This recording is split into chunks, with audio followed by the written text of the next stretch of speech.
আসসালামু আলাইকুম। স্ট্রবেরি গাছে ফুল আসার পর প্রতিটি গাছেই পিঁপড়া এবং পোকামাকড়ের আক্রমণ দেখা যাচ্ছে।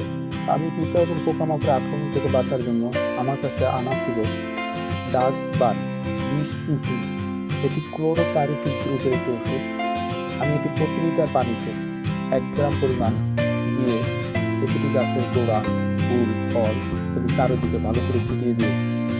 আপনারা ঠিক এই পদ্ধতিতেই দিতে পারেন, বা এর চেয়ে ভালো কোনো পদ্ধতি জানা থাকলে সেটাও অবলম্বন করতে পারেন।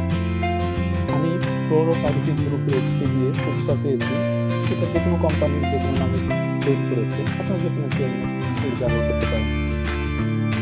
পিঁপড়ার উপদ্রব বেশি দেখা দিলে ঘরে থাকা, অবশ্যই প্রত্যেকের ঘরে কোনো না কোনো সময় খানা থাকে, ফিনিশ ওষুধ এটিও দেওয়া যেতে পারে।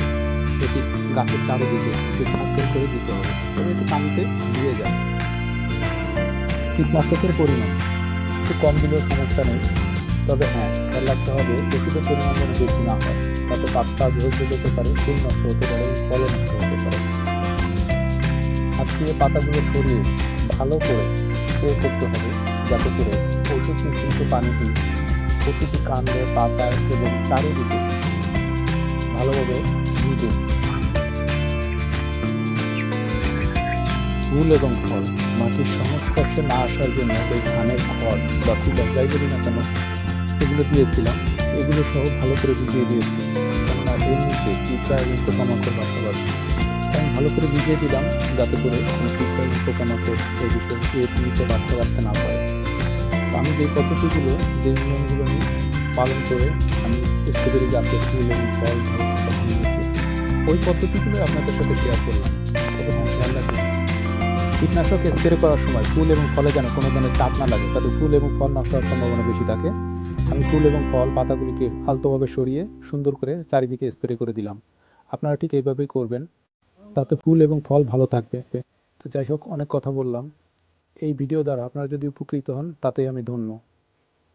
আগামীতে একটি ভিডিও করব ফুল থেকে ফল আসার পরে পাখির উপদ্রব থেকে বাঁচার জন্য যে পদ্ধতি অবলম্বন করব, যেটি করলে আমি উপকৃত হব, যেটি করে আমি উপকৃত হব, ঠিক এই জিনিসটাই আপনাদের সাথে আমি শেয়ার করব, এর বাইরে অন্য কিছু না। তো আশা করি এই পর্যন্তই। সবাই ভালো থাকবেন। উল্লেখযোগ্য বিষয়গুলো এখানে তুলে ধরা হয়েছে, যে এর চেয়ে ভালো কোনো পদ্ধতি আপনাদের জানা থাকলে সেটি অবলম্বন করবেন। এটাই করতে হবে তা না, তবে হ্যাঁ, আমি যেভাবে উপকার পেয়েছি, আমি যেভাবে ভালো একটা সিস্টেমে গাছগুলোকে ভালো রাখতে পেরেছি, সুস্থ রাখতে পেরেছি, এই ভিডিওর মাধ্যমে তাই আপনাদের সাথে শেয়ার করলাম। নতুন কোনো ভিডিও নিয়ে দেখা হবে আপনাদের সাথে। সেই পর্যন্ত ভালো থাকবেন। আসসালামু আলাইকুম।